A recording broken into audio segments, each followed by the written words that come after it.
Hey everybody, it's a new week and we're all continuing in this social experiment of social distancing. I'm working here at home. I'm actually in my garage. I turned my monitor around because I didn't want you to see my filthy garage.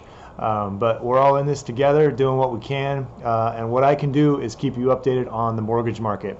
Let's rewind back to the end of last week. I want to show you a couple things. Don't worry, this is going to end good, but it's going to start off bad. This article here shows that last week we had the most volatile day for the mortgage market in history. This was written on Thursday evening.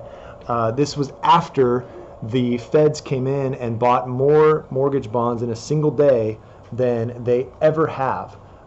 15 billion to be exact, and the market was still bleeding. So what do? They come back on Friday and buy 50 billion, 50. And this was written yesterday, no, sorry, this morning, kind of talking about the week ahead. So again, we're running out of ways to describe what's going on in the market as an industry.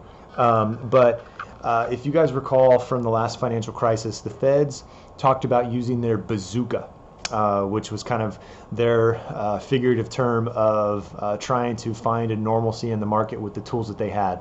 Well, as it pertains to the mortgage market, what they've done is they've pulled out their nuclear warhead. They've basically have written a blank check and said, we will buy as many fixed rate assets in our market as necessary to find market stability and liquidity. So what that is doing for mortgage rates is it's bringing them back down to earth. So here is kind of a hypothetical scenario of a transaction at 3.75% on a 30-year fixed rate. What you see here is kind of a normal curve at the beginning of the year. This is kind of what mortgage rates do. They have never done something like this where we've got these jagged peaks and valleys, but today we are back to the peaks were before the market really started running away when this coronavirus started getting out of hand, at least from an economic standpoint.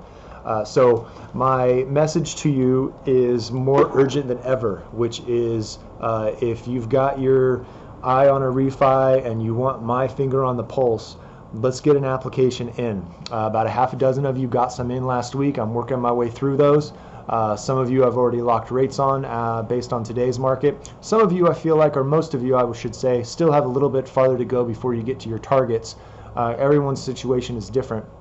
If yours is kind of ever evolving due to the coronavirus outbreak, please reach out to me. I've had clients who have locked for 15-year loans in the last couple of weeks who said, Matt, I don't know if I'm going to have a job. I don't know if I want to speed up my mortgage payments to pay it off in 15 years. I may need the opposite and have some payment relief and go back to a 30-year. So again, this is all evolving and changing for all of us. Please stay in touch with me as it pertains to getting a mortgage application developed, and I'll continue to pump these out to you, hopefully starting back from the office again later this week, but more on that later. All right, take care, be safe.